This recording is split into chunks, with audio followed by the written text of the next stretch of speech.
ఇదంతా ఎప్పుడు అనిపిస్తుంది అంటే ప్రాజెక్ట్కి కావాల్సిన కృషి పట్టుదలతో కసిగా మేము పనిచేయటం.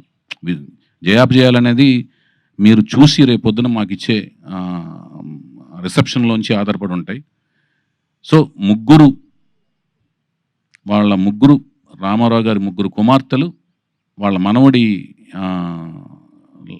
మనవడి రూపంలో ఉన్న మళ్ళీ ఎన్టీఆర్ పేరుతో ఉన్న అబ్బాయిని, వాళ్ళ నాన్నగారి పేరుతో ఉన్న అబ్బాయిని, మనవడి రూపంలో ఉన్న అబ్బాయిని వాళ్ళ చేతుల మీదుగా వెండితెర ప్రపంచానికి ఆయన యొక్క మెమోరియల్ ప్లేస్లోంచి పరిచయం చేయటం అనే ఒక అపురూపమైన ఘట్టంలో, ఆయన వీరాభిమాని అయిన నేను దర్శకత్వం వహించే ఒక అపురూపమైన ఘట్టంలో నా భార్య సన్నిహితులు, స్నేహితులైన అమెరికా ఫ్రెండ్స్ రమేష్ అత్తిలి గారు నాయకత్వంలోని ఫ్రెండ్స్ అందరూ భాగస్వామ్యం అయ్యి, మళ్ళీ నా భార్య నిర్మాతగా వాళ్ళందరూ కలిసి ప్రొడ్యూస్ చేసే మహిళలందరూ కలిసి చేసే కార్యక్రమంలో భాగస్వామ్యం అవటం అనేది ఒక గొప్ప మరుపురాని ఘట్టం.